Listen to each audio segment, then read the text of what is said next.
বাংলাদেশে প্রায় ১০০টির উপরে বাস কোম্পানি রয়েছে।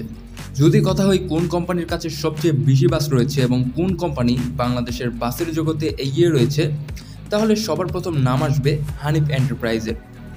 বর্তমানে সবথেকে বেশি বাস রয়েছে হানিফ এন্টারপ্রাইজের কাছে, আর এটি সবথেকে বড় বাস কোম্পানি।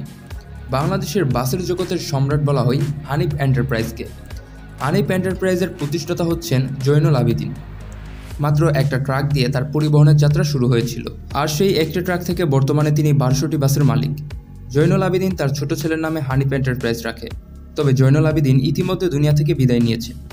তাদের কাছে নতুন ও পুরাতন মিলিয়ে মোট কতটি বাস রয়েছে তা বলা একটু কঠিন, কিন্তু একটা রিপোর্টের মধ্যে তাদের রাস্তায় রানিং বাস রয়েছে ৮০০-এরও উপরে, আর এই বাসগুলো তারা নিজেরাই তৈরি করে থাকে। বর্তমানে জয়নুল আবেদিনের ২ ছেলে এই কোম্পানি সামলাচ্ছে।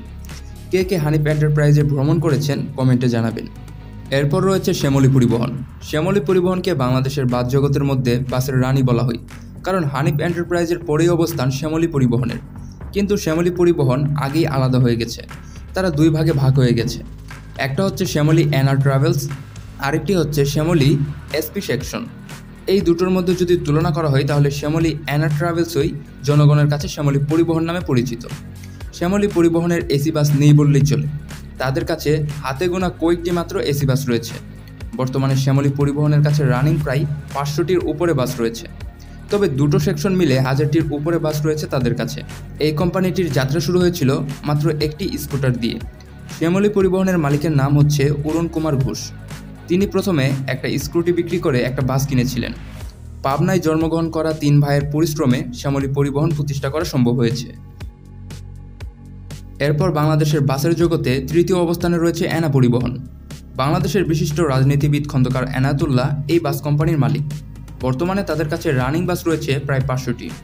১৯৮৪ সালে তাদের বাস সর্বপ্রথম রাস্তায় চলে, তবে ব্যবসায়িক ও রাজনীতি কিছু বিষয় নিয়ে এনা পরিবহন প্রায় বন্ধ হয়ে গিয়েছিল।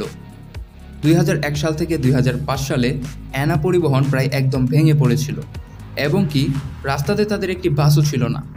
তারপর ২০০৫ সাল থেকে ২০০৯ সাল পর্যন্ত তাদের খুঁজেই পাওয়া যাচ্ছিল না। এরপর ২০১২ সালের শুরু থেকে এনা পরিবহন ১৬টি বাস নিয়ে তাদের আবার যাত্রা শুরু হয়।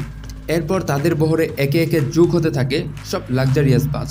২০০৮ সালে সর্বপ্রথম এনা কোম্পানি ইন্দোনেশিয়া থেকে বাস ইম্পোর্ট করে। তো যাই হোক, ভিডিও সংক্ষিপ্ত করার চেষ্টা করেছি, অল্প সময়ের মধ্যে কিছু জানানোর চেষ্টা করেছি।